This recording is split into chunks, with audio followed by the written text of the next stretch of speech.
as an entrepreneur that's just beginning, right? They just figure out what the product is. They find out what the MVP is, right? How do they get to a point where it's like, I know what the market says I should charge versus what I'm actually going to charge for my service or product? Well, it kind of depends, but the price, and I want everybody to really, really pay attention. The price has to be way lower than the value. The price that you charge has to be way lower than the value. You cannot sell something. Explain that, because that's what most people probably wouldn't expect you to say that. I got you. You don't pay $20 for something that's just worth $20. Like if I don't know how much a haircut is, but the reason I'm paying $100 for a haircut or $50 for a haircut, depending on where you live, is because I believe that this haircut is worth way more than the $50 that I'm giving this person. And I'll prove it to you. Let's say, for instance, your normal haircut is $50. Well, you're saying, well, I'm not paying a dime over $50 because I'll go somewhere else and get a haircut for $50. But you pay the money not because it's worth $50. And here's why. If you are about to go on a date or it's your wedding day or some important day, and the barber that normally charges $50 to cut your hair says, yo, you didn't make an appointment and I would have to travel. I can't get to you right now. You're like, yo, please, I need this haircut. And your barber says, all right, cool. The haircut's going to be $250. You're like, whoa, I don't pay $250 for a haircut. It's not worth it. But my question is, if this is your wedding day, are you going to pay the $250? And the answer is absolutely. Because the haircut isn't worth, the haircut value is worth more than the money you're paying. So we don't pay. I'm just saying, whatever that transformation is, like if we're talking about EYL University, the value is way more than the amount of money. So, or like the perceived value, because although it can help you make $1 million, $100,000, if you price it at $50,000, there's going to be some hesitation. But what is it now? This is $1,000 a year? $1,000 for the day before it runs up. Well, yeah, $1,000 for the year. $1,000 for the year. To learn how to make a few $100,000. Now, which one's higher, the value or the price? But how do you shout out to Ian in the chat? This is something that a lot of entrepreneurs struggle with as far as when they price their products, they don't feel confident that people will actually buy it. Mm-hmm. So they price themselves too low. Yeah. Too low. Yeah. And then it's hard to go. It's easy to go down in price. It's hard to go up in price, right? So how do you what's your thought process for that? It's actually detrimental to go down in price. Because the people that pay more, like it's hard. Yo, it's hard to come down in price. And we're looking at it in the economy. When everything was inflated, when it cost more for the product to get from wherever it was to here, gas, like employees are costing more at that time because can't nobody get to work. The prices skyrocketed. But when things got back to normal, did the prices come down? You know what I mean? The barber's not saying like, barbers are never going back to $20 haircuts. It's over with. So my point is, in answering your question, the value has to be more than the price, and you get to determine the value. And sometimes the value is based on your belief of, like I said earlier, the problem that you're solving. We're thinking about the price because you don't believe that you're solving a real problem. If we're in the desert and you're the only person with water, you're not going to be nervous to charge $10 a bottle. You wouldn't be nervous. Ain't no other water nowhere. And I'm solving your problem. And I know you're going to pay for it. So it's a confidence issue, which goes back to what we talked about earlier. Some of the skill sets that you get from your job. I learned confidence in asking someone to buy a cheesecake. While I was working there, I said,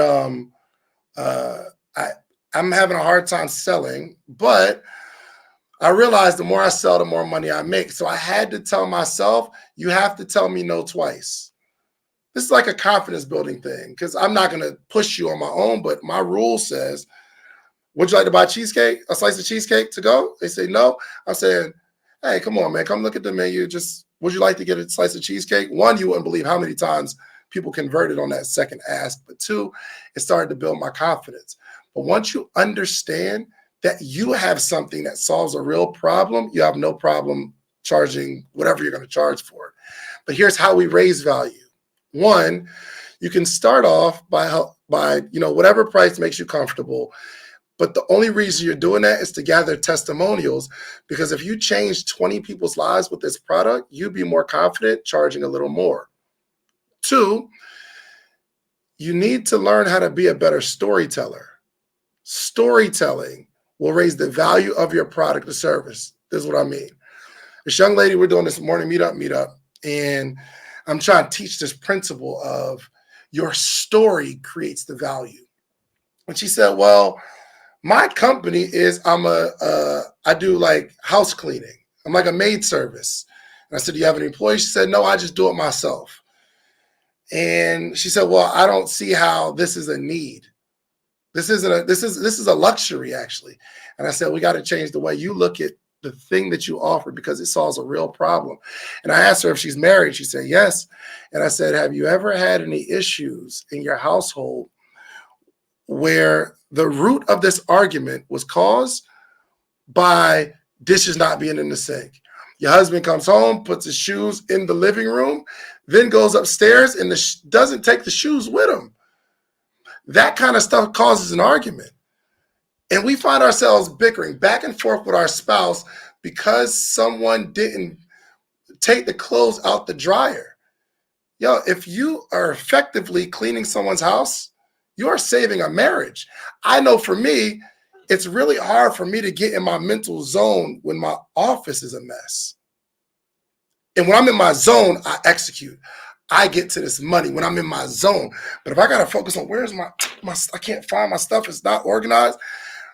The value of a house cleaner or an office cleaner or an organizer, if they can tell the story and show me how cleaning my office makes me more money, I'm more willing to buy.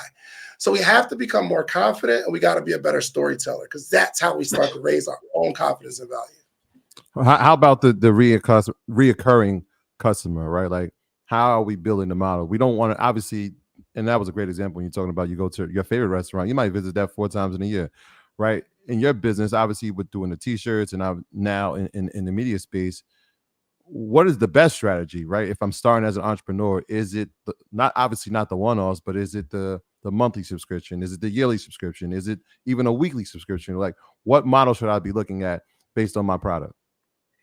Again, I think it's what you're most comfortable with. It's not like one particular way. That's why when we're teaching entrepreneurship, we give them all of them.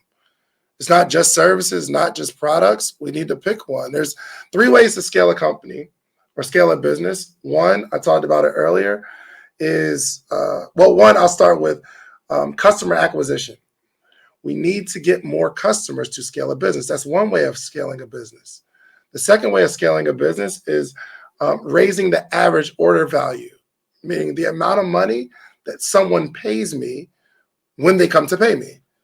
You can either pay me $15 for a cheesesteak, or you have the option of getting a piece of pie too, and raise it to $21. You can scale a business that way.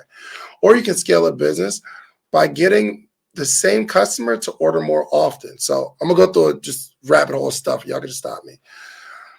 Your product could be something that people use, or it could be something that you use up. Something that you use is a couch. There are people that make millions from selling couches. Something that you use is a car. You use a refrigerator. Is a refrigerator a bad model because most people are only going to buy one every 10 years? It's not a bad model. They just got to get into customer acquisition. But you also have things that you use up, like toothpaste or body gel, deodorant, oils. These are things that you use up.